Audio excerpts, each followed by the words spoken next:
Irmãos, nós vamos começar o nosso estudo na sequência que nós temos caminhado, desde o início de fevereiro. Nós estamos estudando sobre cosmovisão e nós estamos buscando entender como a Bíblia nos oferece uma maneira de nós enxergarmos a vida, o que é diferente de ter uma maneira de enxergar a religião, a nossa religião. E nós estamos, desde o último domingo, aliás, dos últimos 2 domingos, nós estamos vendo o que, de maneira objetiva, a Bíblia nos mostra sobre a realidade ao nosso redor, aquilo que a Bíblia aponta como sendo a verdade e como essa verdade é coerente com a nossa existência, com a nossa realidade, aquilo que nós vemos e percebemos.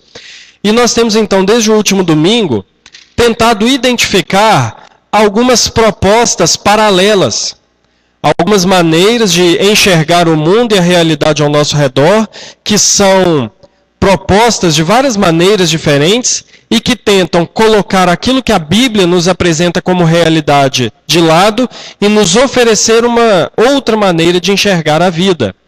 E mais do que isso, nós estamos vendo, nós estamos caminhando dessa forma para entendermos que muitas vezes a nossa cosmovisão, ou seja, a nossa maneira de enxergar o mundo, ela precisa ainda ser moldada ainda mais pela palavra de Deus. Porque muitas vezes nós confessamos a Bíblia, afirmamos e até cremos mesmo na Bíblia, mas nós vamos em um ponto ou outro aderindo a uma maneira de enxergar a realidade ao nosso redor que não é bem de acordo com a palavra de Deus. Então nós vamos moldando segundo a palavra. Na semana passada nós vimos sobre o deísmo, aquela ideia de que Deus até existe, mas ele está distante. E nós vimos que por muitas vezes é assim que nós enxergamos a realidade. Nós até cremos em Deus, mas se a gente não fizer alguma coisa, nada vai acontecer. Isso nada mais é do que a defesa de que Deus está distante e está longe. Hoje nós vamos ver um ponto de vista que é um destino natural do deísmo. E é muito comum nos nossos dias. E talvez nós abracemos um ponto de vista dessa maneira, sem nem entender e sem nem compreender que nós enxergamos o mundo dessa forma. Hoje nós vamos falar do naturalismo. Um segundo contraponto, pode avançar para mim? Um segundo contraponto ao teísmo bíblico. Pode avançar? Naturalismo. Pode avançar. Irmãos, o naturalismo, o básico do básico do básico é tudo que existe é aquilo que nós vemos. Não no sentido mais limitado assim do que eu vejo com os meus olhos, mas no sentido de tudo aquilo que eu posso experimentar pela razão e provar pela ciência. Tudo isso é o que existe. O que não puder ser entendido pela razão ou provado pela ciência, eu descarto como não existindo. Isso é o pensamento naturalista. E como eu falei, ele é um resultado do teísmo. Mais uma vez, não como evolução do teísmo, mas como uma distorção do teísmo. Por exemplo, avança aí, Bia, por favor. O teísmo que nós vimos em primeiro lugar é o Deus criador que se envolve com a criação. Essa é a nossa crença básica. Deus criou todas as coisas e ele se envolve pessoalmente com a criação. O resultado do teísmo, por distorção, é o deísmo, que nós vimos semana passada. Deus existe, mas ele é distante, ele não se envolve, então nós é que temos que cuidar da nossa vida. Um pensamento antigo, mas que ainda resiste um pouco atualmente. E qual é o resultado natural, meus irmãos? É o naturalismo. É entender que, na verdade, essa ideia de Deus nada mais é do que uma aspiração humana, ou como dizia um filósofo antigo, que até tem muita influência hoje nos nossos dias, mas por meio de outro filósofo, que era Hegel, ele dizia que a religião ela é só uma projeção do homem. O homem tem uma necessidade de algo externo a ele, então ele projeta essa necessidade na existência de Deus, mas Deus não existe. Então é o caminho natural. é o caminho lógico, é o caminho de quem abandona a verdade de que Deus existe e se envolve com a criação. O primeiro passo é dizer que Deus não se envolve tanto, eu tenho que cuidar de mim, e o passo seguinte é dizer que, na verdade, esse negócio de Deus existir é só uma explicação humana para as coisas que o homem não consegue explicar, mas que Deus não existe. E chegamos nesse ponto da nossa história, porque criou-se então a ideia de que Deus era uma ferramenta humana para explicar coisas da realidade. Então, por exemplo, afirmava-se os naturalistas, né? Quando chove, antigamente, 300 anos atrás, ou mais, né? 500 anos atrás, a chuva, os fenômenos naturais, era Deus respondendo às orações do seu povo. O povo está precisando de chuva, o povo orou e Deus enviou chuva. Com o avanço da ciência e conseguindo se explicar tudo pela razão, não é mais necessário dizer que Deus manda chuva. Porque a gente agora sabe que a chuva é o resultado da água que evapora, as mudanças climáticas, as correntes e por aí vai, e isso ocasiona a chuva. Então, Deus se tornou desnecessário para dar explicação a essas coisas. Só que, como nós temos visto, meus irmãos, as cosmovisões que abrem mão da palavra de Deus, elas são parciais, elas não conseguem responder a todas as coisas, porque existem anseios no homem, existem coisas presentes na realidade que nunca serão explicadas. Ainda assim, nós cremos que quando chove, é Deus que manda a chuva. Deus manda a chuva por meios naturais e meios sobrenaturais. Nós cremos que Ele está envolvido na criação. Então, o que nós vamos ver hoje é esse pensamento naturalista, que Deus perde a sua própria existência, não sendo mais necessário. É o ponto de chegada de quem abandona a verdade da palavra de Deus. E dessa maneira, então, assim, meus irmãos, como é possível que um cristão flerte com algumas ideias deístas de que Deus está distante, é plenamente possível que alguns cristãos flertem também com algumas ideias naturalistas, por absurdo que isso possa parecer. Aliás, não é só possível, como é real, que muitos cristãos adotam um ponto de vista naturalista para muitos pontos da nossa realidade. Cosmovisão.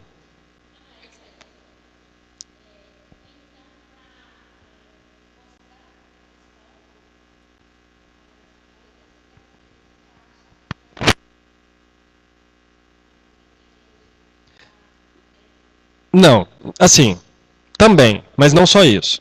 Cosmovisão é uma outra palavra para visão de mundo. Cosmovisão é como nós enxergamos tudo que está ao nosso redor. Tudo, material e imaterial, natural e sobrenatural, tudo. Então, a cosmovisão cristã explica o mundo a partir da revelação. A cosmovisão naturalista explica a realidade a partir dos seus próprios pressupostos. Aquilo que ela acha, ela pressupõe que é verdade. Entendeu? O que nós estamos fazendo é mostrar como que, quando a ciência afirma que X é verdade, ela não está somente fazendo uma afirmação científica, ela está também fazendo uma afirmação de fé. Ainda que não use esse termo. E por estar fazendo uma afirmação de fé, ela está combatendo uma outra cosmovisão. O que eu quero dizer é o seguinte: quando a ciência diz assim, água é H2O, é hidrogênio mais oxigênio. Isso é uma afirmação científica, certo? E que nós concordamos com isso. Não fere em nada a revelação das Escrituras. No entanto, afirmar o que é hidrogênio e o que é oxigênio é uma afirmação de fé por parte da ciência, porque ela está baseada em pressupostos que muitos deles não são provados cientificamente, mas são tomados como verdade, o que não é necessariamente o problema. Qual é o problema? Quando a ciência diz assim, tudo que existe é material, tudo que existe é o que nós podemos ver, tocar, manipular e provar. Então ela não está partindo da ciência, porque a própria ideia de dizer que é assim não pode ser provada. Então ela está partindo de uma matéria de fé. Ela está crendo que é assim. Então nesse momento em que ela confronta com a revelação das Escrituras, ela está tentando sobrepor uma cosmovisão com outra. Entendeu? Então é necessário nós entendermos essas coisas para nós termos a nossa visão de mundo moldada pelas Escrituras. Isso não significa de maneira alguma abrir mão da ciência, viu, irmãos? De maneira alguma. Nós fazemos uso da ciência. Nós estamos aqui com computador, câmera, internet, roupa, nós tomamos remédio, nós fazemos uso da ciência. Nós não negamos a ciência. Nós negamos que a ciência seja a resposta para todas as coisas. Isso nós negamos. Porque a revelação é a resposta para todas as coisas. Entendeu? Então, irmãos, vamos avançando aí, só para nós lembrarmos o que toda cosmovisão tenta responder. Toda cosmovisão, nós já lemos isso 2 vezes, mas é para nós entendermos que nós estamos sempre sendo ensinados. O que eu quero dizer é que sempre estão querendo nos ensinar alguma coisa. Eu sempre digo isso aqui na igreja. Um desenho, uma palestra, uma série de TV, um documentário, um discurso político, sempre estão querendo nos ensinar alguma coisa. O que também não é necessariamente ruim. Depende daquilo que está sendo ensinado. Então, toda cosmovisão considera os seguintes problemas básicos: a natureza e o caráter de Deus, ou a realidade última, a natureza do universo, a natureza da humanidade, o que acontece a uma pessoa quando ela morre, a base do conhecimento humano e a base da ética e o significado da história. Então, toda cosmovisão, o teísmo, o naturalismo, o pós-modernismo, o comunismo, tudo isso tenta explicar essas coisas aqui que nós já temos visto. Irmãos, o que é o naturalismo? Avança aí para mim, por favor. O naturalismo é aquilo que afirma que só a matéria existe. Pode avançar mais 2 vezes aí. O naturalismo é um pensamento de que tudo que existe é matéria. Não existe nada além da matéria. Tudo é natural, no sentido de natureza, no sentido de existir. Porém, o naturalismo não é uma ciência. Tem ciência, mas não é ciência como muitos por aí vão dizer. Porque o naturalismo ele parte de pressuposições que não são comprovadas. Por exemplo, eles dizem que Deus não existe, a primeira imagem ali. O segundo, que o mundo veio de um caos natural, matéria e energia se fundiram em algum momento da história, aliás, matéria e energia pré-existente se fundiram em algum momento da história e houve a origem de todas as coisas, e que tudo que existe é o que pode ser observado. Porém, meus irmãos, se nós pensarmos de maneira muito crítica, essas coisas não são prováveis, no sentido de poder ser experimentada. Porque muitas pessoas vão dizer assim: a gente não consegue provar que Deus existe. Ok. Mas também ninguém consegue provar que Deus não existe. Ou seja, isso é um pressuposto de fé. Assim como nós falamos que Deus existe porque nós cremos nisso, quem afirma que Deus não existe, afirma também com base na sua fé. Ele não tem provas de que Deus não existe. Quando nós falamos que o mundo foi criado por Deus em 7 dias e tudo, isso é matéria de fé. Nós não conseguimos provar cientificamente, entrar num laboratório e provar que foi assim. Nós aceitamos pela revelação de Deus. Assim como quem afirma que o mundo veio todo da matéria pré-existente. Sequer se consegue provar que a matéria é eterna, é pré-existente, quanto mais provar que todas as coisas vieram dela. Então, irmãos, eu sei que assim como eu assumo o púlpito aqui da igreja e falo que Deus existe, que Jesus Cristo é o Filho de Deus, e eu não fico tentando provar e tudo, eu parto do pressuposto que isso é verdade. Quando um professor na escola, quando uma palestra, alguém diz assim, que Deus não existe, que o mundo veio do Big Bang, né? Vamos usar esse termo que não é o melhor, mas veio tudo da matéria, é uma afirmação de fé, meus irmãos. Só que qual é o problema? É que quando nós ouvimos algo sobre Deus na igreja, nós tomamos aquilo meio duvidoso, né? Ah, não sei, né? Pode ser diferente, porque a Bíblia, não sei como é que a Bíblia veio chegar até nós, se houve mudança, mas quando às vezes nós ouvimos um professor falar, nós abraçamos aquilo como verdade absoluta. Ah, é isso mesmo, até porque o livro lá do Hawking está falando isso. Mas quem disse que é verdade? Nós temos que ser críticos. Até a Bíblia mesmo diz que nós devemos ser simples como as pombas, mas prudentes como a serpente, astutos como a serpente. Então não devemos aceitar toda a verdade, abraçar como verdade absoluta, porque as verdades elas são proclamadas a partir de matéria de fé e não de ciência. Diga.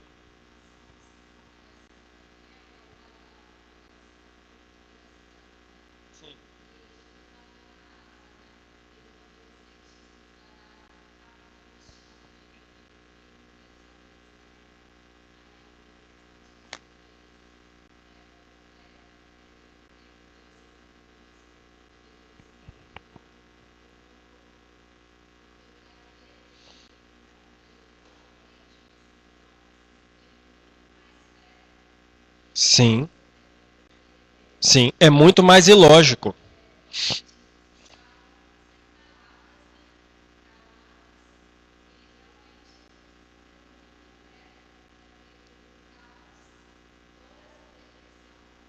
Sim,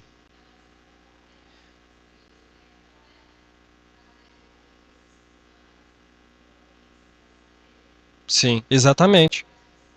Exatamente. É por isso que, como eu falei aqui, acho que foi domingo passado ou quinta-feira, não me lembro, é às vezes um caminho perigoso. Nós cristãos queremos pegar a Bíblia e provar tudo cientificamente. Não, aqui ó, o dilúvio foi possível porque a gente vê isso, vê isso, vê isso. Não, o sol parou, é possível porque não sei o... Por quê?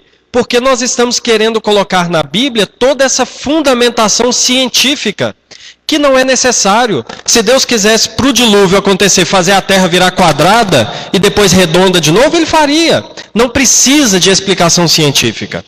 Então, e outra coisa, uma das coisas que o pastor Everton Toca Chique falou aqui no domingo que ele veio, mas ele passou um pouco rápido por isso, é fato, é que toda cosmovisão, para ser verdadeira, ela precisa passar pelo teste da não contradição. O que é isso? Ela não pode contradizer a si mesma. Então eu não posso ao mesmo tempo falar que Deus existe e não existe, porque isso é falso. Então a ciência diz que a matéria não é eterna, ao mesmo tempo que diz que a matéria é antes de todas as coisas. Então ela cai nessa questão de contradizer a si mesmo. Então, irmãos, quando nós ouvimos esse tipo de afirmação da ciência, nós não podemos abraçar como verdade absoluta. Eu sei que quem aqui está na escola, seja das... Isso acontece desde as séries mínimas até pós-graduação, pós-doutorado. Quando nós estamos diante de um mestre, diante de um professor, nós partimos do pressuposto que ele sabe mais do que nós. Ok, cientificamente é verdade. Isso não significa que tudo que a pessoa fala pode ser tomada como verdade absoluta. Porque acima da verdade daquela pessoa existe a verdade absoluta da palavra de Deus. Então o naturalismo é uma forma de enxergar o mundo, é uma filosofia de vida, não é somente ciência, não é a verdade absoluta que tenta explicar o mundo sem Deus, a partir de uma origem natural e dizendo que tudo que existe tem que ser provado cientificamente. Então, vamos ver por partes o que um pensamento naturalista existe. Eu vou passar por aquelas mesmas perguntas que nós temos andado nas últimas 2 semanas, mas eu vou dar respostas mais breves para depois a gente pensar de uma maneira mais ampla, senão nós vamos gastar muito tempo só lendo ali. Então, as 4 áreas, né, que toda cosmovisão tenta responder. A realidade, volta aí. A realidade, o homem, a verdade e a história. Nós já temos visto aqui, quem perdeu porventura, irmãos, algum desses estudos, lá no Facebook da igreja, está disponibilizado, pode assistir lá. Então, a respeito da origem de todas as coisas, pode avançar. Então, qual é a realidade primordial? De onde tudo veio? O naturalista vai dizer que a realidade primordial é a matéria. A matéria existe eternamente e é tudo que existe. Não há Deus, no pensamento naturalista. Pode avançar. A segunda pergunta é a respeito do universo. Qual é a natureza do mundo? Ou seja, o que é o mundo? O cosmo existe como uma uniformidade de causa e efeito num sistema fechado. É uma máquina. O mundo é uma máquina que funciona pela sua própria engrenagem, sem interferência externa nenhuma. A respeito do homem, a terceira pergunta que nós temos tentado responder é a seguinte: o que é o ser humano? Os seres humanos são máquinas complexas. A personalidade é uma inter-relação de propriedades químicas e físicas que ainda não entendemos por completo. Então, na visão naturalista, eu não sou nada mais do que esse celular que está me filmando aqui. Eu sou uma máquina complexa e o celular também. A diferença é que o celular é possível de explicar todo o seu funcionamento pela ciência e eu ainda não. É o pensamento naturalista. A respeito do homem ainda, o que acontece com quem morre? A morte é a extinção da personalidade e da individualidade. Aí é bonito, irmãos, porque assim, lembrem, né, que a mentira sempre aparece com uma roupa muito bela, né? A mentira aparece como uma questão assim cativante aos nossos ouvidos. Aí eu estava vendo eu nem gosto muito da pessoa, não, assim, é difícil de ouvir porque é meio antipático, um filósofo brasileiro aí que tem se tornado muito conhecido, que é o Leandro Carnal. Aí perguntaram para ele o que acontece com a pessoa quando morre. Aí o Carnal falou assim, não, porque a pessoa quando morre, ela permanece viva. Olha que bonito. Ela permanece viva na memória daqueles que ela influenciou. Ela permanece viva através das suas realizações no mundo. Ela permanece viva. Irmãos, falou nada. Porque quando morre, acabou. Ninguém vai lembrar da gente não, irmãos. Assim, nesse ponto de vista dele, ninguém está nem aí para nós não. Quando o Bill Gates morrer, grande realização do Bill Gates, avanço na tecnologia. Vem outro e faz uma coisa diferente, pronto, acabou Bill Gates. Então, no ponto de vista naturalista, a vida não tem sentido, porque morreu, acabou. Acabou a personalidade, acabou a individualidade, pronto. Encerrou a história. A respeito da verdade, pode avançar. A respeito da verdade, como é possível conhecer alguma coisa? Aí o naturalismo vai dizer, nós podemos conhecer alguma coisa por meio da razão inata, que está em nós e autônoma, incluindo os métodos da ciência. Podemos conhecer o universo. Considera-se que o cosmo, o mundo todo, incluído está no seu estado normal. O que significa isso? O mundo não está no seu estado caído. Ele está no estado normal, como sempre existiu.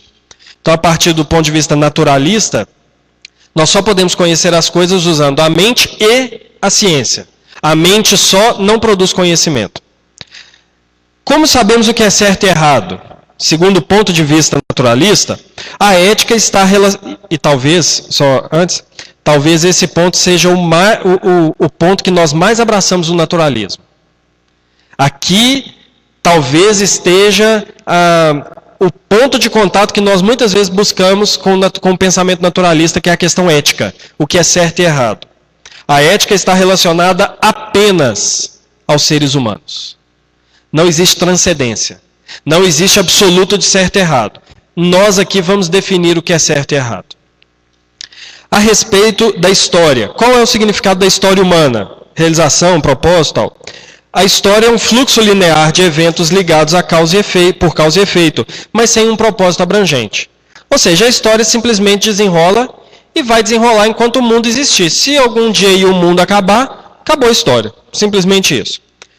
Que compromissos centrais, então, uma pessoa que adota essa cosmovisão naturalista, quais são os compromissos de vida com ela? O naturalismo em si não implica nenhum compromisso central específico por parte de qualquer naturalista. Então veja bem, se eu creio que tudo veio do nada, sem propósito, sem direção, eu não tenho compromisso nenhum com essa vida. Eu vivo do jeito que eu quiser. Eu faço o que eu quiser. Porque nada tem propósito. Antes, compromissos centrais são adotados involuntariamente ou escolhidos pelo indivíduo. Isso significa o quê? Que a vida, para o naturalista, não tem propósito. Mas nós bem sabemos que ninguém consegue viver sem propósito. Então, o naturalista vai fabricar um propósito para si, para que ele consiga viver. Alguns vão colocar esse propósito na questão política. É um dos braços do naturalismo, porque o naturalismo, por isso que ele não é só ciência, o naturalismo ele influencia uma determinada maneira de enxergar a política, as ideologias, porque ele vai colocar nisso o seu propósito de existência. Outros vão voltar para a ciência, outros vão se voltar para a explicação filosófica da vida, e vão gastar a vida inteira nisso. Mas, meus irmãos, isso é só para encontrar um propósito para uma existência que não tem propósito. Que vida mais desgraçada é essa? Se contradizendo, porque veja bem, se a vida não tem propósito, eu não tenho necessidade de ter um propósito. A partir do momento que eu preciso de um propósito, é um sinal de que a vida tem um propósito. Então é uma contradição. Então vamos lá. Então são as perguntas básicas, agora nós vamos passar para um entendimento um pouco mais aprofundado dessas questões. O que o pensamento naturalista, e aqui nós vamos entrar com alguns contrapontos bíblicos a respeito. Resumindo, o que o naturalismo pensa a respeito da realidade? Matéria e energia são tudo que existem. O mundo é o resultado da evolução após um grande evento cataclísmico. Diga, pode falar.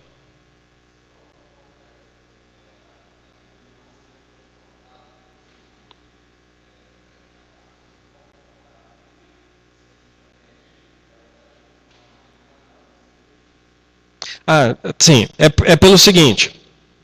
É porque eu não lembro, Cadu, se foi quinta ou domingo passado que eu toquei nesse assunto. Porque, às vezes, nós achamos que é uma boa coisa a gente mostrar como a ciência pode provar a Bíblia. Olha aqui, ó, isso aqui prova que a criação foi como Gênesis disse. Isso aqui prova que a Arca de Noé mesmo existiu. Isso aqui prova que a Torre de Babel existiu, cientificamente. Isso não é problema, porque nós cremos que a Bíblia é a verdade, não é uma história, né? Então, mas qual que é o risco de se fazer isso? O risco é de achar que a Bíblia precisa de prova científica para ser validada. Entendeu? Esse é o risco. E se nós fazemos isso, nós estamos caminhando parecido com o naturalista. Porque o que o naturalista diz? Aquilo que eu posso provar é verdade. Se nós andarmos atrás dessas provas científicas para a Bíblia, nós estaremos com esse mesmo pensamento. O que eu posso provar é verdade. Se eu não conseguir provar que Abraão, Isaac e Jacó existiram, vai parecer um evento menos verdadeiro do que aquele que eu provo, entendeu? Então, nós temos que ter esse cuidado. Veja bem, eu não estou levantando dúvidas se a narrativa bíblica é fato. Não há dúvidas nisso. O que eu estou falando é que firmar essa certeza em provas científicas é negar o caminho da fé. Porque nós estamos caminhando como naturalista. Aquilo que eu posso provar, eu afirmo como verdade. Entendeu? Aí foi nesse sentido que eu quis dizer. Que nós podemos até ver provas científicas, mas não somos dependentes delas para crer que a Bíblia é verdade. Foi nesse sentido. Esclareceu?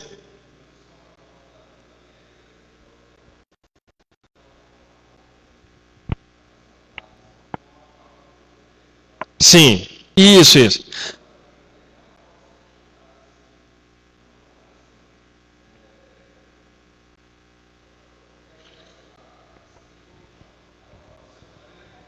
Sim, muito. Isso.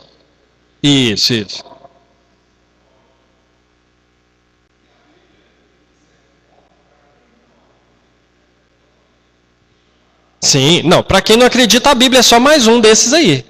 Exatamente. Isso.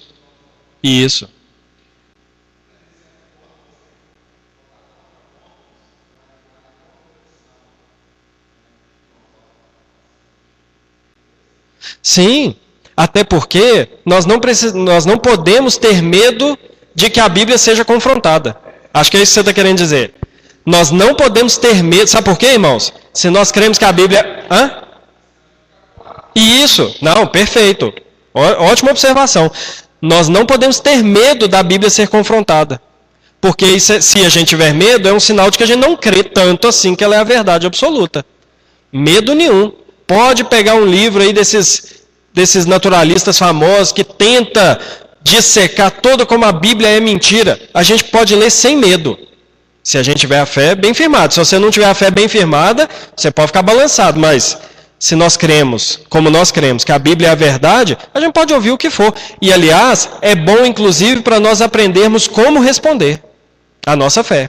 Então, excelente. A gente não pode ter medo e nem desejar que a verdade bíblica não seja confrontada, de maneira alguma. Aliás, como nós vimos, Paulo não era ópago. A verdade de Deus estava sendo confrontada ali por uma filosofia, por outra filosofia, pelos judeus, e Paulo não ficou assim, não, gente, é pecado confrontar a Bíblia. Não, ele foi respondendo e mostrando como a Bíblia era a verdade.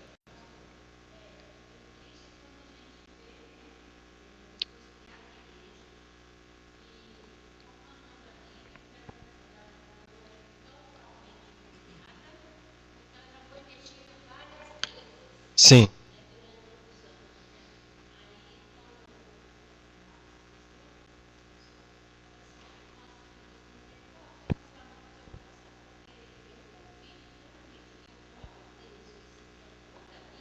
Uhum. Sim.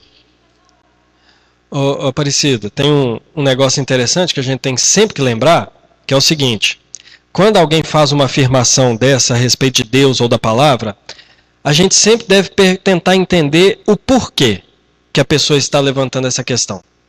Porque na maioria das vezes não é dúvida. Normalmente as pessoas levantam questionamento da palavra de Deus, principalmente quem conhece a palavra, para justificar um comportamento pecaminoso. Porque se for só dúvida, então, está querendo justificar um comportamento pecaminoso. Te dar um exemplo. Normalmente, existe uma dúvida que é possível que exista. Uma dúvida sincera. É possível que ela exista. Eu devo dar dízimo ou não? Estou usando só um exemplo aqui. Tá. Mas veja bem, normalmente, quem afirma e bate o pé que dízimo não é para ser dado e que ele tem dúvida e tal, não é porque ele tem dúvida, é porque ele não quer dar o dízimo. Porque na dúvida, vamos pensar de maneira lógica, na dúvida eu daria. Porque se eu concluir que eu não devo dar, ok, não teve problema eu não dar. Mas se eu concluir que eu deveria ter dado, eu pequei. Então na dúvida eu faria, correto? Se eu estou num radar e eu estou na dúvida se o radar está desligado ou não, eu não acelero e passo rápido. Eu tenho cautela, não é isso? Então normalmente as afirmações são usadas para dar fundamento a um comportamento pecaminoso. Eu tive um professor lá no mestrado que um rapaz da igreja foi conversar com ele. O rapaz foi para a faculdade e voltou no meio assim das férias, né? Aí o pastor foi conversar com esse rapaz e esse rapaz começou assim: ah, pastor, eu não sei, eu estou meio questionando aí se a Bíblia é verdade mesmo. Rapaz criado na igreja.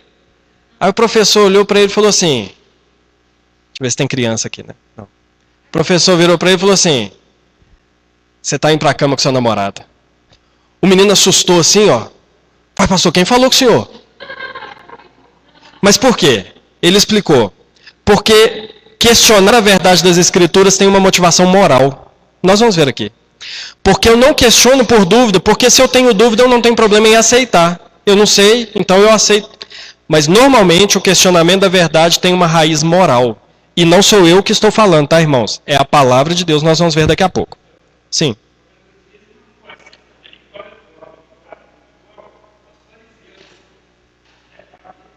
Isso. Exatamente. É a questão, mas isso é uma questão de cosmovisão, Silas. É uma questão clara de cosmovisão. É achar que o que Deus se importa é X e deixar o Y e o Z de lado, né? Isso é uma questão de como olhar o mundo. Exatamente. É o erro, né? Mas eu usei a questão do dízimo só como um exemplo para mostrar como os questionamentos, muitas vezes eles têm uma raiz moral e não uma raiz intelectual. Entendeu? Irmãos, então vamos lá. Onde que eu parei mesmo? Ah, tá. Avança um aí, por favor. Então, a matéria e a energia são tudo que existe. O mundo é resultado de uma evolução, depois que espaço e matéria foram criados, tempo, espaço e matéria, e a ordem veio do caos, a matéria veio do nada e a organização veio da desorganização. 3 casos clássicos de contradição com a própria ciência. Porque a ordem não vem do caos, a matéria não vem do nada e a ordem não vem da desordem. Mas é o que o naturalismo afirma. Que tudo veio por meio da evolução. Irmãos, falta tempo aqui para a gente entrar em todos os pontos de contradição. Mas eu não quero entrar nas questões científicas, do porquê que a evolução é impossível. A questão é a questão filosófica por trás disso. Porque falar que tudo veio da evolução é a intenção de negar o sobrenatural. É a intenção de negar que existe uma mente sábia por trás dessas coisas. Porque nós vamos sempre voltar à causa primeira. Existia a matéria, mas de onde veio a matéria? Houve uma explosão, mas de onde houve essa explosão? Sempre. Então a questão ela não é científica, a questão ela é espiritual e ela é uma questão moral. Qual é o problema? No relato, qual é o problema de dizer que tudo veio da evolução, irmãos? Gênesis, às vezes nós olhamos só como um livro de curiosidades, não é? A gente vê lá a criação dos 7 dias e tal, Torre de Babel, a gente acha legalzinho, né? Legal, ensinar para as crianças, desenho e tal. Meus irmãos, Gênesis é a base de todas as coisas. Gênesis é o fundamento de toda a história. Gênesis vai colocar a base para toda a Escritura acontecer. Então a gente fala, eu amo Jesus, eu creio em Jesus, mas o Antigo Testamento eu não creio. Mas Jesus está no Antigo Testamento desde o Gênesis. as promessas, os tipos, os apontamentos. Então, abrir mão daquilo que Gênesis diz é como se a gente construísse uma casa e retirasse dela todo o fundamento. Não se mantém de pé. Então, Gênesis é o relato não só de como tudo começou, mas é o relato da origem de todas as coisas, da queda do homem, do pecado, da salvação, da maldade humana, das relações sociais, das relações familiares. Tudo está em Gênesis. Estava até comentando com o Davi um dia que eu comprei um livro sobre casamento. O que é casamento? E é de um autor presbiteriano americano. Depois, entre comprar o livro e ler o livro, eu fiquei sabendo que ele é um desses teólogos que abraça a evolução. Sendo cristão, ele diz que Deus criou as coisas por meio da evolução. Aí eu já desanimei de ler o livro. O que tem a ver? Casamento com evolução. Ora, Gênesis coloca as bases do casamento e da família. O propósito, como fundamento. Se eu tiro essa base, eu vou falar o que de casamento? Se eu não creio na base. Aí já desanimei de ler o livro, porque o fundamento, ele é falso. Então, Gênesis não é só um livro que vai nos mostrar assim como tudo aconteceu lá no início. Ele vai mostrar como tudo aconteceu desde então, fundamentado nessa verdade. Por exemplo, Colossenses, eu vou falar 3 textos aqui, pedir a algum dos irmãos para abrirem aí. Colossenses 1, Hebreus 1 e Atos 17. Esses 3 textos nos mostram que a criação não é uma coisa simples. Que o relato da criação não é só Moisés dando uma historinha lá para o povo acreditar. É o fundamento, inclusive, da pessoa de Cristo, da obra de Cristo. Colossenses 1, 15 a 17. Alguém lê, por favor.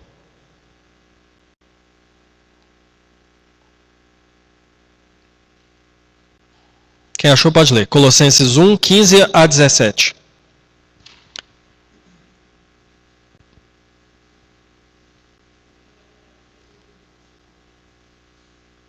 Alguém? Pode ler.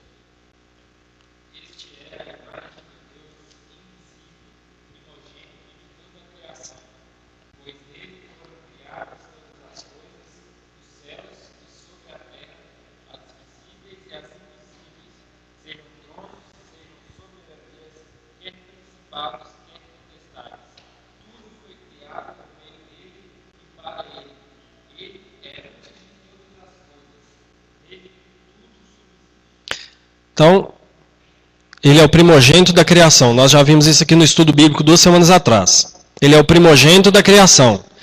Criou todas as coisas. Nele tudo subsiste. Guarda essas informações. Agora vamos lá para Hebreus capítulo 1, versículos 1 e 2.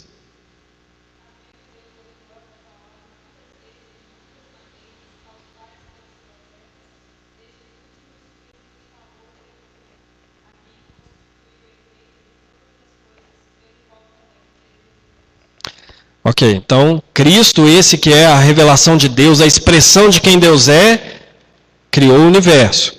Atos capítulo 17, versículo 24.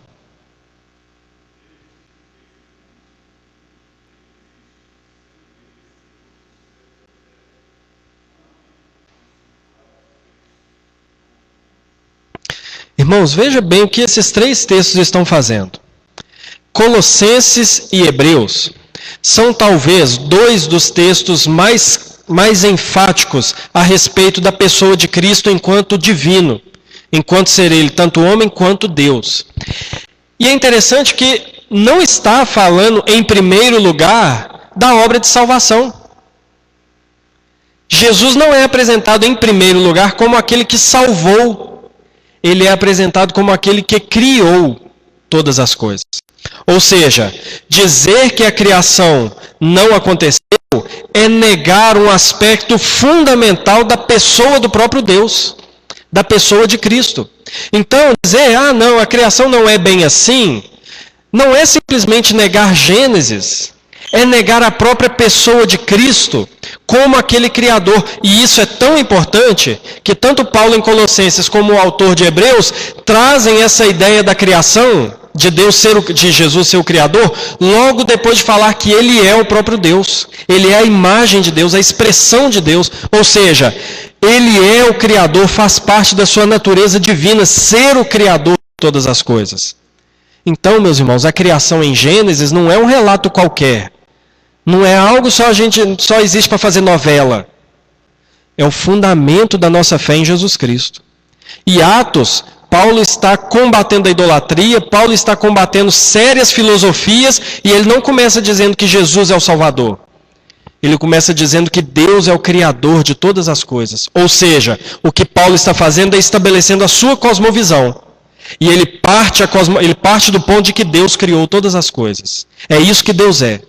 Então, negar a criação, dizer que tudo veio do nada, dizer que tudo veio da evolução, é negar o próprio Deus. É impossível ao cristão fazer isso e permanecer fiel às Escrituras. Porque isso é não o fundamento, mas isso é a base da revelação de quem Deus é. Ele se revela a nós como Deus Criador. Por isso que os dois textos a respeito de Jesus estão em Gênesis 1 e João 1.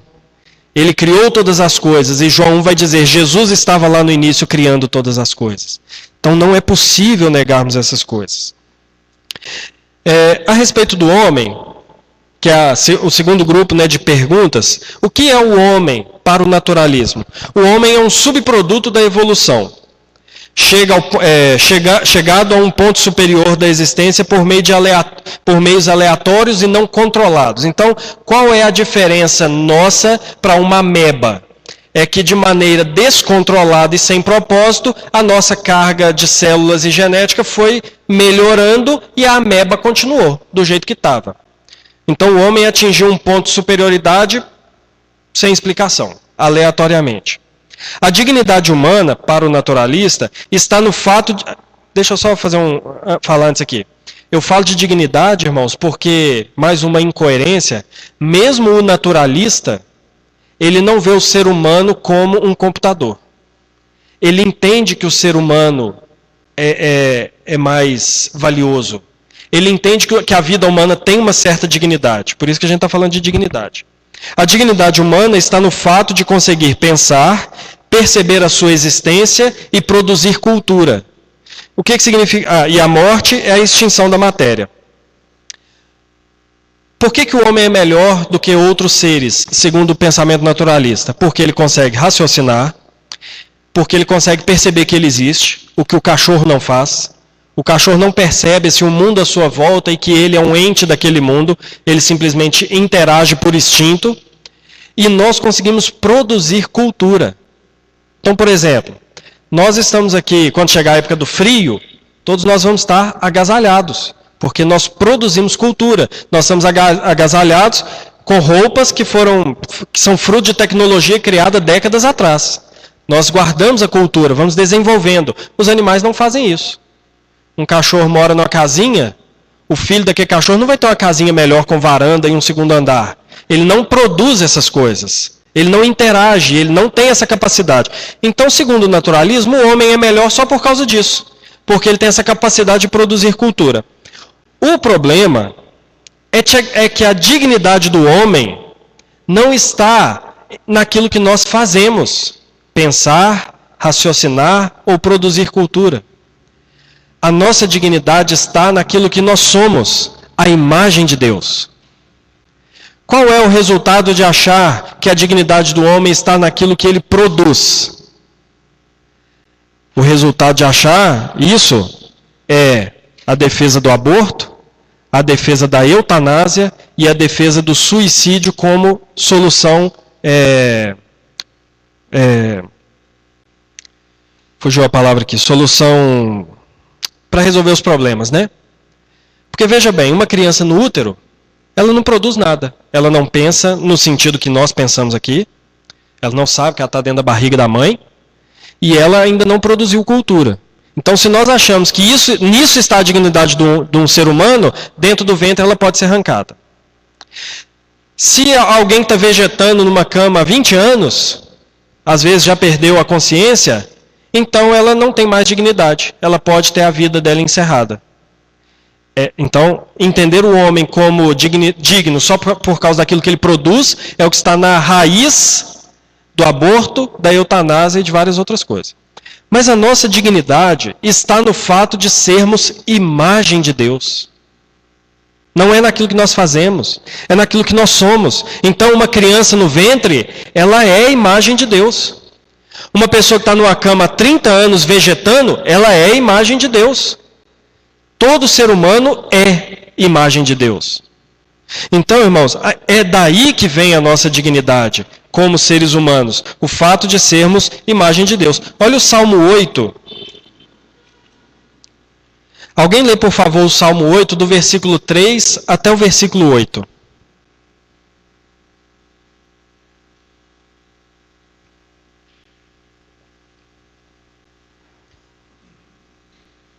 Salmo 8, 3 ao 8.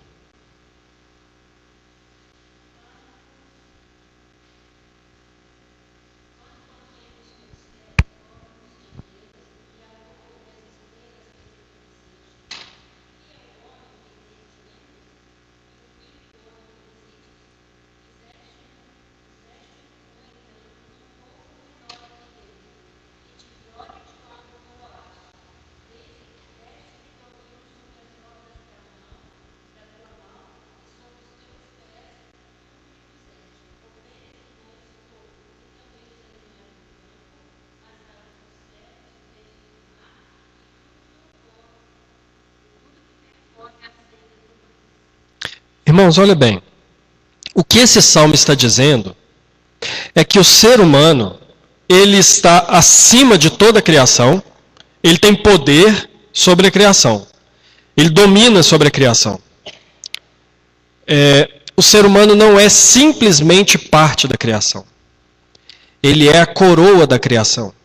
Ele é superior à criação.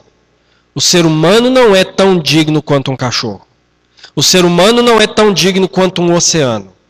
Entre preservar um ser humano e toda a floresta amazônica, nós devemos escolher o ser humano. Não estou defendendo aqui destruir a Amazônia, porque isso aí levaria a vida de muitos a... Né? Eu estou querendo dizer o seguinte, o mundo todo em criação não vale a vida de um ser humano. Porque o ser... Vai, ué. Você está enrolado, né? Então, assim, o ser humano ele foi criado assim, ele é a coroa da criação. Mas veja bem, irmãos, não é só isso. Não é só isso.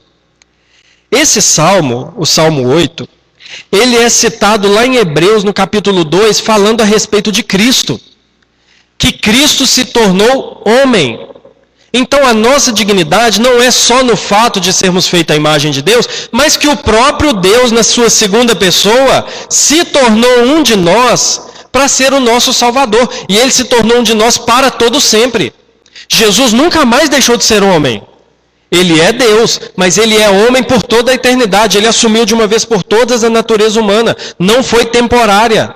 O Senhor Jesus ressuscitou como homem, ascendeu aos céus como homem, voltará como homem e estará por toda a eternidade conosco enquanto ser humano, sendo também Deus. Se eu digo que o ser humano veio da evolução, eu estou querendo dizer que a encarnação do próprio Cristo é irrelevante. Porque ele se tornou nada. Se tornar homem seria a mesma coisa dele se tornar uma árvore. Já que o ser humano tem a mesma dignidade que toda parte da criação. Então ele poderia ter vindo como uma baleia. Não, meus irmãos. O ser humano é digno.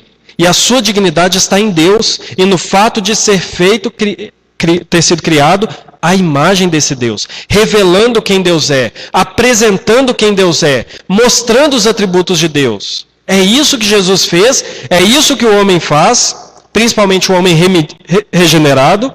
Então, o ser humano não é fruto do acaso. Por isso que nós, como cristãos, não temos condição de abraçar uma cosmovisão naturalista e achar que podemos continuar com a cosmovisão bíblica. Ou nós somos naturalistas, ou nós somos cristãos. As duas coisas é impossível de ser. A respeito da verdade, passa aí, Bia, por favor. O conhecimento, para o naturalista, é o resultado do uso da razão e do intelecto através dos métodos da ciência para conhecer aquilo que está disponível na natureza. E o certo e o errado também é fruto de observação natural, onde o ambiente vai determinar o que é aceitável ou não socialmente. Então, a ética é o seguinte, aí eu vou chegar no ponto que a gente estava falando aqui a respeito da questão moral. Qual é a ética de 50 anos atrás? 50 anos atrás, adultério era reprovável. Era crime, inclusive. No Brasil era crime. Então, adultério era reprovado. Antigamente, eu não sei se permanece na lei hoje, né? Mas antigamente, se um homem podia, nos nossos dizeres populares, poderia lavar sua honra com sangue. Existia lá na lei o atenuante para um cara que, para defender a moral, a honra da filha, ia lá e matava o sujeito. Isso é de 50 anos atrás. 100 anos atrás, pena de morte era aceitável. Totalmente aceitável. Hoje, as coisas mudaram.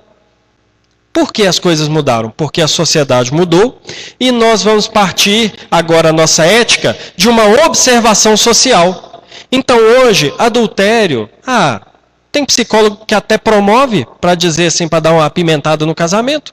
Então não posso mais classificar como crime adultério. Qual foi o outro que eu falei?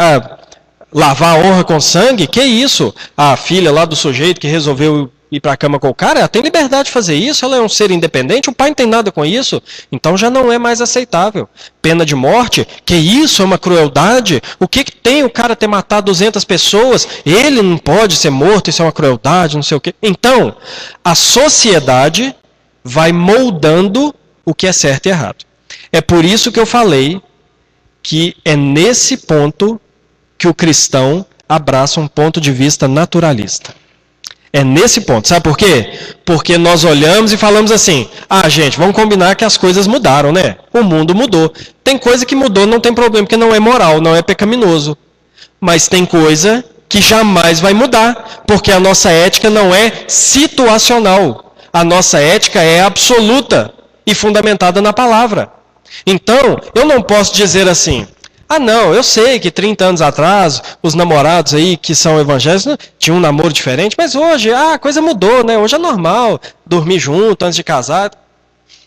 Nós abraçamos isso, muitas vezes.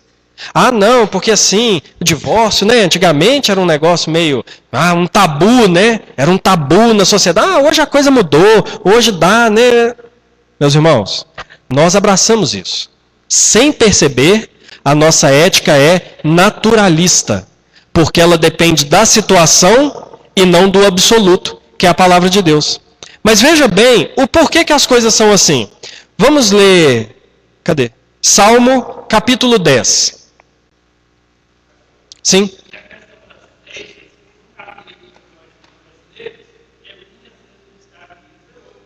A lei, o que você falou? Sim. Sim.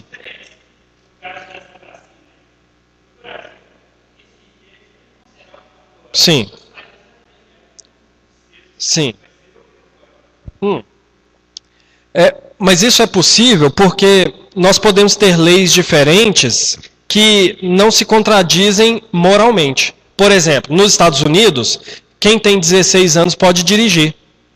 No Brasil, não. Não há problema nisso, porque não é uma questão moral a pessoa de 16 anos dirigir. Isso é uma questão local, então não é um problema. Já é diferente a questão do aborto. Permitir ou não, entendeu? Aí envolve uma questão moral. Tem lugares que... aí é uma questão pessoal, um entendimento bíblico que eu tenho. Tem lugares que a pena de morte ainda vale. Tem lugares que não. Para mim, onde ela não vale, está errado. Entendeu? É uma questão moral. Porque a Bíblia diz que o homem que derrama o sangue inocente de outro homem, pelo seu sangue pagará. Entendeu? E isso não é algo que a gente pode dizer assim, mas a coisa mudou. Nunca vi na Bíblia isso mudando. Então, para mim, um governo... Aí eu estou falando em nível de leis, né? Não nós como sociedade. Um governo que restringe a punição capital, ele está infringindo a lei de Deus. Porque alguém que derrama sangue inocente e destrói a imagem de Deus, biblicamente, ele tem que ser morto. Entendeu? Então, existem leis que elas não quebram a lei de Deus. sendo A ou B. Ao passo que existem leis que sim, entendeu? Então, por exemplo, a questão que eu citei antes do adultério. O fato de adultério ser crime diante da lei. Eu não acho que o adultério, deixando de ser crime diante da lei do Brasil, ela infringe a palavra de Deus. Entendeu? Porque eu não acho que a palavra de Deus, a intenção era tornar o adultério crime social.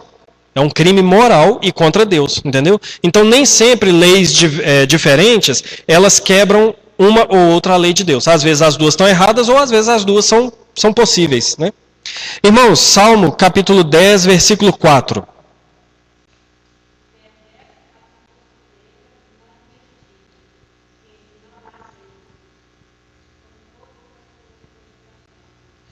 Então olha bem.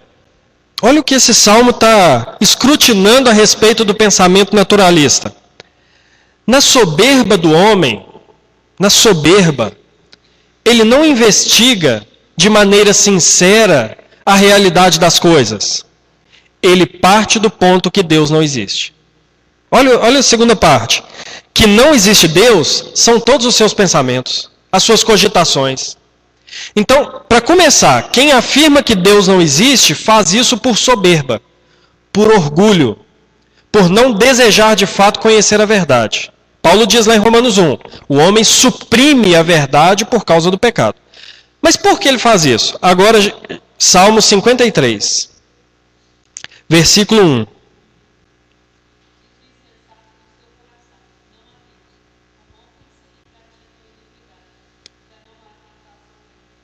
Então, olha bem, diz o insensato no seu coração, não há Deus.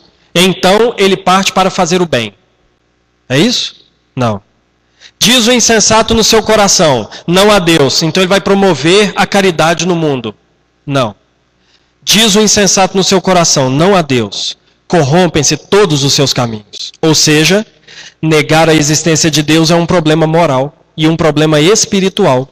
O reverendo Adão Carlos Nascimento, ele tem um livro em que ele diz que aquele que nega a Deus o faz não porque não crê que Deus exista, mas é porque ele sabe que afirmar a existência de Deus traz junto consigo a necessidade de uma prestação de contas.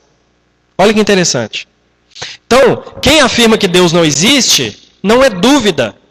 É porque se ele afirmar que Deus existe, ele está assumindo para si mesmo um compromisso de que então ele tem contas a prestar.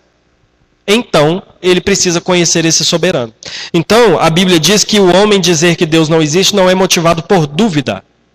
É motivado por pecado. Por desejar viver de maneira pecaminosa. É isso que propõe a respeito da verdade. Essa supressão da verdade. Então, irmãos, não existe, tá? Creiam na palavra de Deus, não em mim. Creiam na palavra de Deus. Não existe alguém que fala que Deus não existe com dúvida sincera no coração. Porque a Bíblia nos impede de crer nisso. Por fim, o quarto ponto é a história. O que é a história para um pensamento naturalista? A história humana não tem propósito definido, existirá enquanto existir raça humana. Havendo a ausência do homem, encerra-se a história porque encerra-se o registro. Então, se o homem acabar, mas a Terra continuar, não tem história mais porque não existe o registro dessa história. Do ponto de vista naturalista. Assim, o compromisso que o homem encontra na história é encontrar algum propósito para a sua vida. Então, o naturalista vive para procurar o porquê viver. Essa é a vida péssima, né? A vida inútil do ponto de vista de quem a vive. O problema, meus irmãos, é que a vida ela tem um propósito. Ela tem um propósito. Todo mundo sabe disso, irmãos. Todo mundo. Conversa com qualquer pessoa que diz que não conhece a Deus. A vida tem um propósito, a pessoa tem sonhos. A pessoa tem planos, nem que seja provar que Deus não existe. Ela tem um propósito na vida. Se o coração do homem clama por um propósito, é um sinal de que propósito para a vida existe. Para todas as coisas. Olha Provérbios, capítulo 10, que assim, é humilhante para nós, seres humanos. Mas olha o que... 16, perdão. Olha o que Provérbios 16 diz. Alguém lê, por favor, o versículo 4.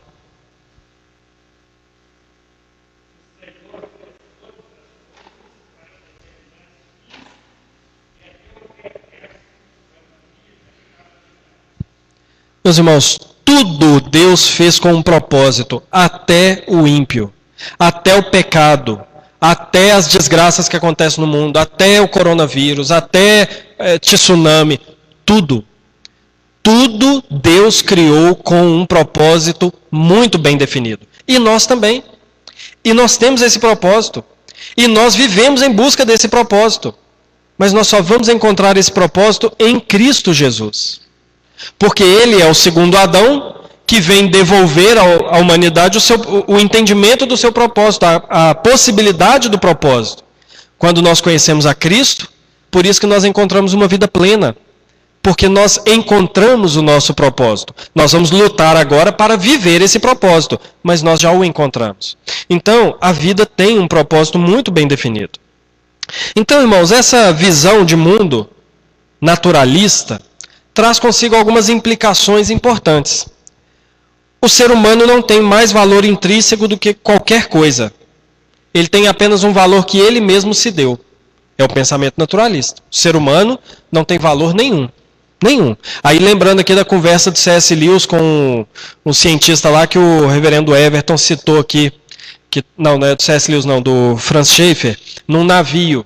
O cara naturalista, defendendo as ideias, a ciência, a evolução e tal. Aí chegou a noiva dele, ele abraçou a esposa, né, eles estavam recém-casados, abraçou ela e tal, mostrando carinho.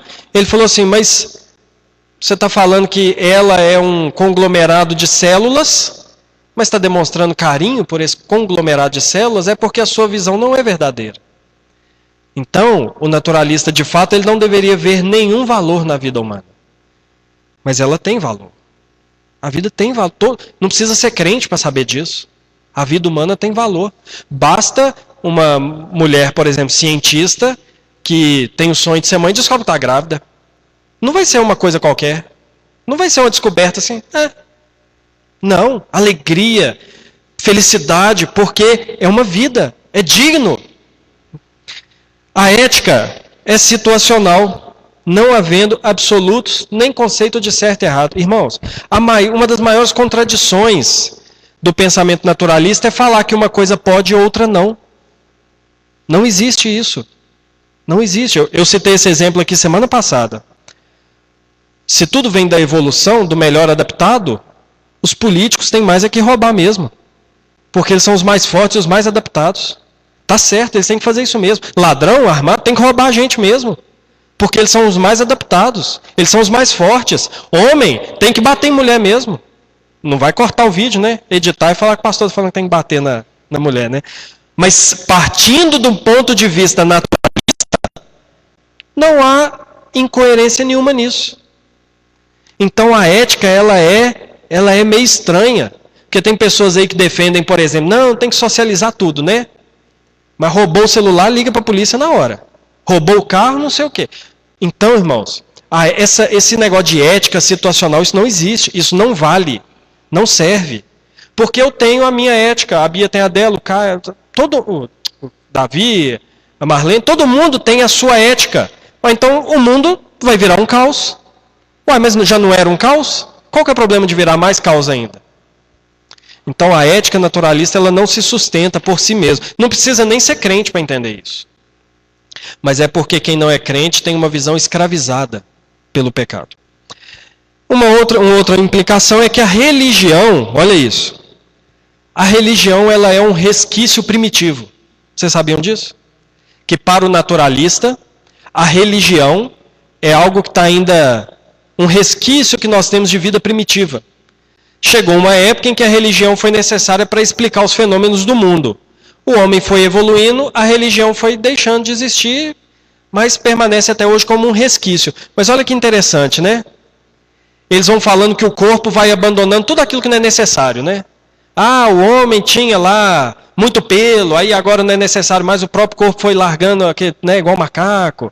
Ah, o homem tinha os dentes maiores e não sei o quê, mas não foi precisando mais, foi abandonando, chegou no número de dentes que nós temos hoje e tal. Tudo que era desnecessário foi largando. Engraçado, a religião não, né?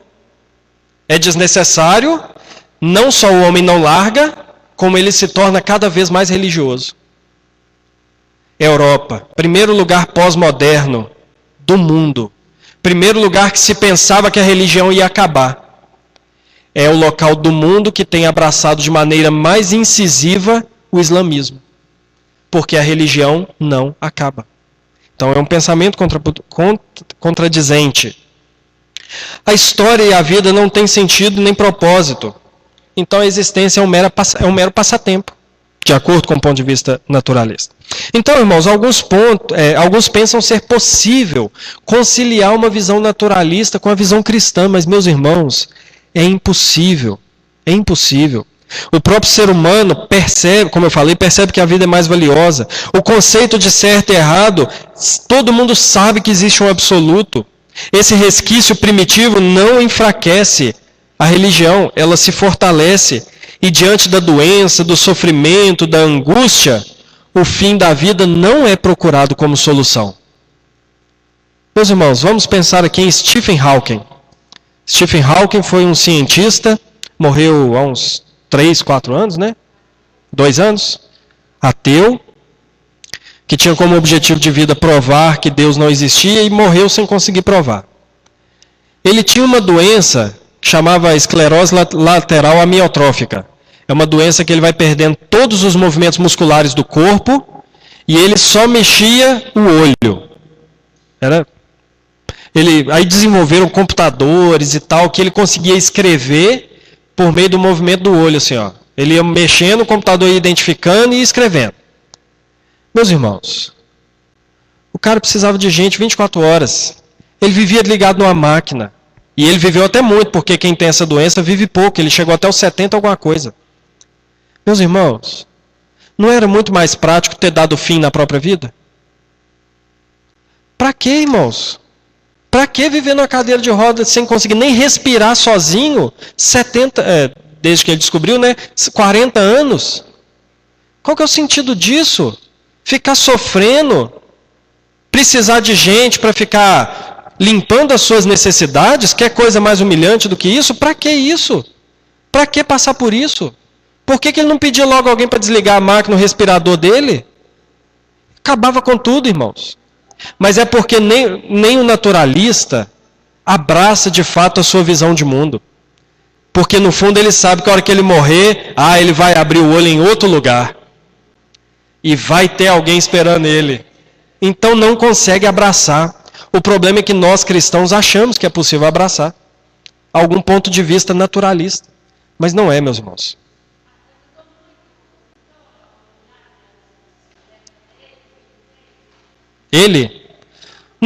Eu não conheço muito de física e astrofísica. Eu sei que ele teve algumas descobertas assim interessantes. Não sei se ele teve alguma descoberta assim fundamental para a humanidade. Mudou alguma coisa, não sei. Mas ele, de fato, na questão da física, ele era uma pessoa relevante. Agora, depois que ele morreu, acabou, ninguém nem lembra. A não ser poucos habitantes do mundo científico, físico, é só fazer o filme. Então, assim, o que eu estou querendo dizer, ainda que ele tivesse descoberto como viver em Marte, do ponto de vista dele, isso não valeu de nada, porque ele descobriu e morreu, não foi lá em Marte viver. Então, do ponto de vista naturalista, nada faz sentido. Não faz sentido. Então, irmãos, passa aí, Bia, por favor, deixa eu ver qual que é o... Não, antes da conclusão. Irmãos, onde que essas teorias estão presentes? Elas não estão presentes só na faculdade, tá? Elas não estão presentes só nos laboratórios de mestrado, pós-doutorado, na NASA, não. Essas teorias estão presentes lá no maternal. Essas teorias estão presentes na escolinha infantil. Essas teorias estão presentes no 1º ano, no 2º, no 3º. Essas teorias estão presentes no ensino médio, na faculdade. Nós somos doutrinados nessa teoria desde que nós nascemos. Qual é a prova disso, meus irmãos? Porque elas estão presentes nos desenhos animados, nos filmes. Meus irmãos, o que vocês acham que está por trás de alguém que cria um desenho onde máquinas vivem como seres humanos? O que vocês acham que está por trás disso? O pensamento naturalista, que o homem é uma máquina. O que está por trás de um desenho onde os animais vivem como seres humanos? que nós somos como animais. Eu sempre digo que a igreja, irmãos, estão querendo nos ensinar alguma coisa. Então a gente pensa assim, não, eu levei meu filho na escola dominical, ele ouviu sobre Adão e Eva, sobre a Arca de Noé, mas de segunda a sexta, ele está sendo bombardeado com evolucionismo. Os livros didáticos partem do pressuposto evolucionista, da Terra de milhões de anos, do homem que evoluiu, o homem e macaco que evoluíram de um ancestral em comum, parte de tudo isso. E outra, meus irmãos, os livros didáticos estão cheios de mentiras.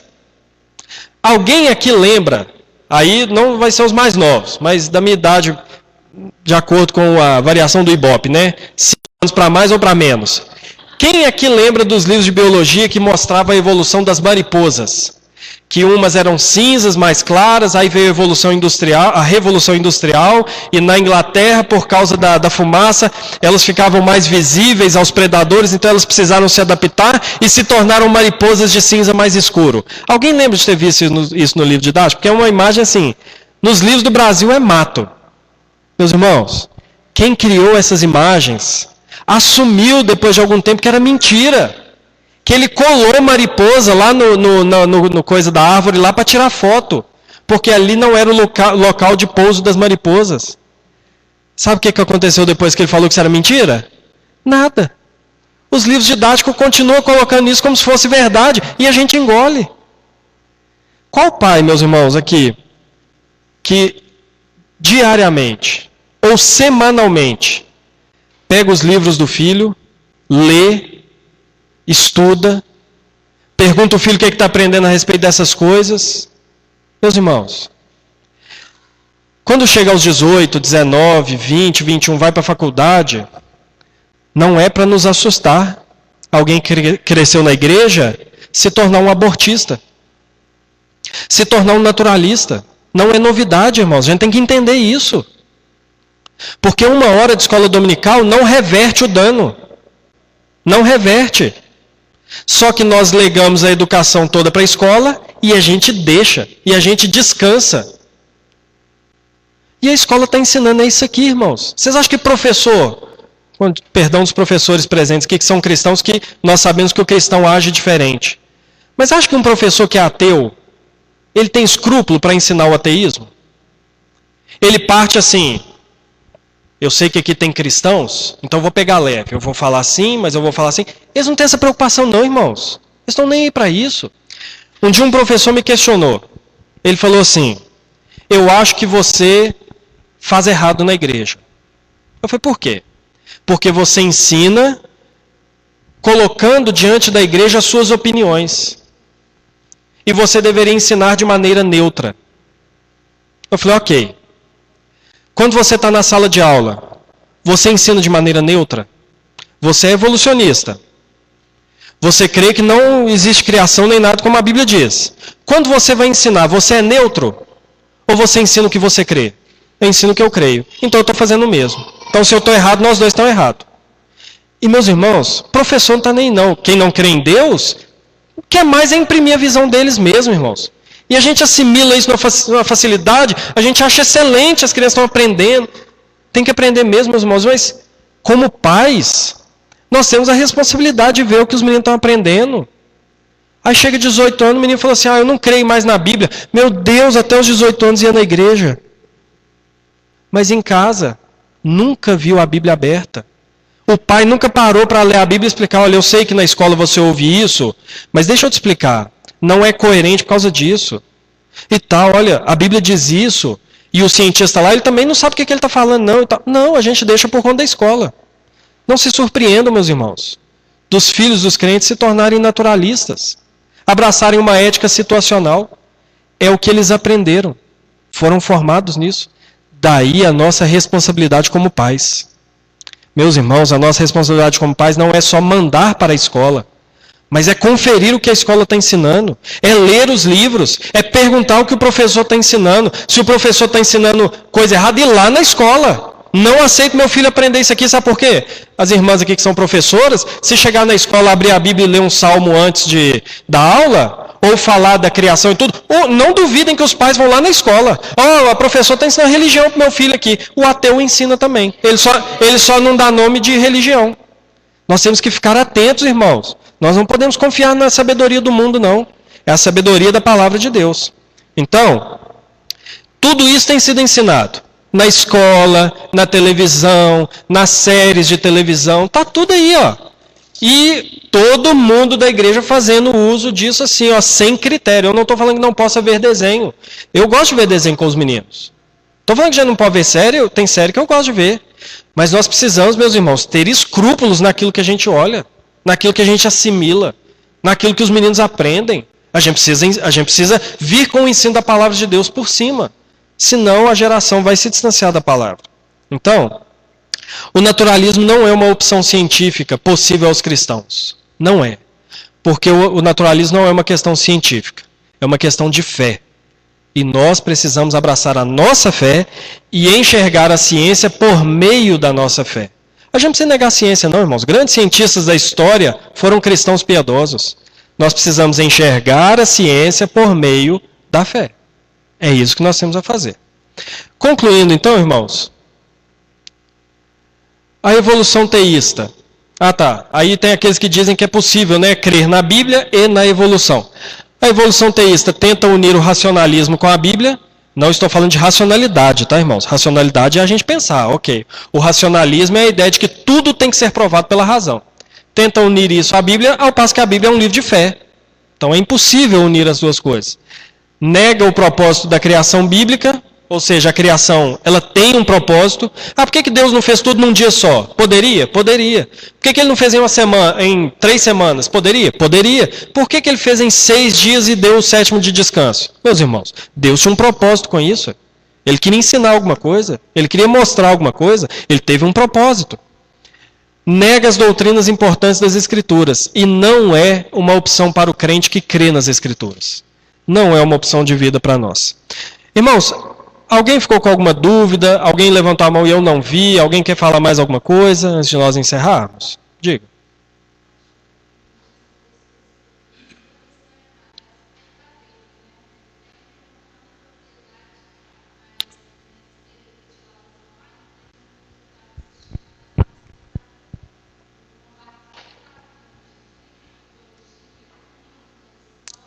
Tudo.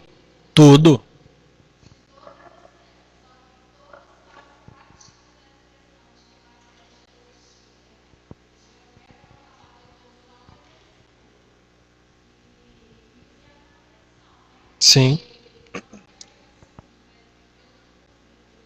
Sim.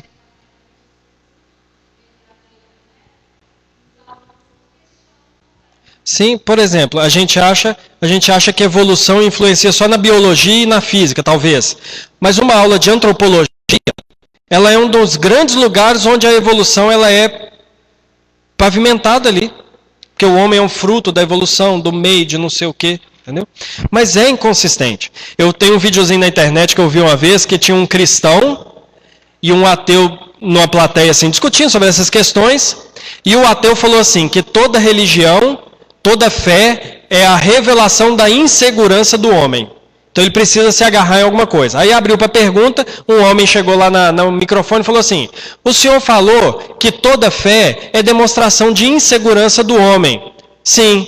O senhor acredita nisso? Ele falou, acredito, obrigado. Virou as costas e saiu.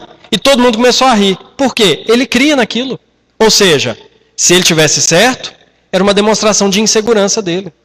Então é incoerente, meus irmãos. Não se coloquem diante de um professor, nem eu, nem o que eu falo, nem o que eu ensino. Não se coloque diante de um professor assim, ele é o detentor da verdade. Questione. Irmãos, questione o que eu ensino aqui, mas questione na Bíblia. Vem questionar com o livro... Não, questione na Bíblia. Mas questione o que eu ensino, porque a gente não pode tomar um ser humano como verdade absoluta. A verdade absoluta é a verdade da palavra de Deus. Questione o professor, questione o que está sendo ensinado, questione se a Bíblia é mesmo errada, questione. Como o Cadu nos ajudou bem ali, a gente não precisa ter medo da Bíblia ser questionada. Não precisa. Se nós temos segurança que ela é a verdade, que seja questionada. Por nós, inclusive. mas que seja com a motivação de conhecer a verdade, e não com a motivação de dar vazão ao nosso pecado.